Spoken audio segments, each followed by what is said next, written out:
एक गांव में कुश्ती का आयोजन हुआ था। सभी बड़े पहलवान विभिन्न गांवों से आए थे और सबके पास विशेष कौशल था। इन पहलवानों में सबसे बलवान थे रामू, जिन्होंने आज तक किसी कुश्ती में हार नहीं मानी थी।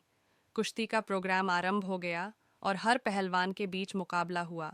कुश्ती के आखिरी चरण में सभी को रामू के साथ मुकाबला करना होता था और यह रामू के खिलाफ कठिन चुनौती थी। आखिरकार कुश्ती प्रतियोगिता का विजेता केवल रामू ही रहा। गांव के सरपंच ने रामू का हाथ ऊपर किया और उन्हें विजेता घोषित किया और इनाम के रूप में 5 लाख रुपये दिए।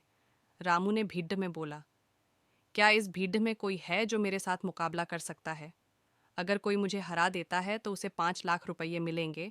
अगर मैं जीतता हूँ तो वह मुझे 1 लाख रुपये देने के लिए तैयार रहे। क्या किसी को इस चुनौती को स्वीकार करने का विचार है? भीड़डाच के सभी युवाओं ने आपस में नजर मिलाई और लेकिन किसी ने भी साहस नहीं दिखाया। रामू हंसने लगे, देखकर कि कोई भी उनकी चुनौती को स्वीकार नहीं कर रहा है। इस समय एक पतले और दुर्बल आदमी ने बड़े ही निर्भर भाषा में घुसपैठ किया, मुझे आपसे कुश्ती लड़नी है। दोनों पहलवान मैदान में पहुंचे और सभी लोग उनके लिए तालियां बजाने लगे। किसी ने उनका नाम तक नहीं लिया। संजू और रामू के बीच कुश्ती शुरू हुई। संजू ने कुछ इस तरह से खेला कि वह रामू के हमलों से बचते रहे और स्वयं को सुरक्षित रखते रहे। सभी लोग संजू की दमदार खेल की मुरादी कर रहे थे।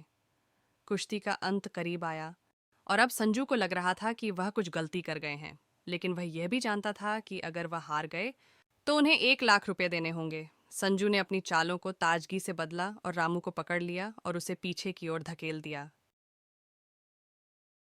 रामू के जबरदस्त हमलों के बावजूद संजू ने उन्हें मजबूती से पकड़ा और रामू को खूब तरह से दम घुटने के बीच में लगा दिया। भीड़ अब उन्हें संजू संजू करने लगी और रामू ने होश खो दिया, लेकिन किसी तरह वह खड़ा रहा। फिर एक बार संजू ने चालकी से रामू की टांगों को खींचा और उसे पूरी तरह से असमर्थ कर दिया। रामू गिर पड़े और फिर न उठ सके। सरपंच ने संजू का हाथ ऊपर उठाया और उन्हें विजेता घोषित किया। शर्त के अनुसार संजू ने 5 लाख जीत लिए। इस कहानी से हमें यह सीखने को मिलता है कि बुद्धि का उपयोग करके हम जीत सकते हैं, चाहे हमारे पास शारीरिक बल हो या न हो।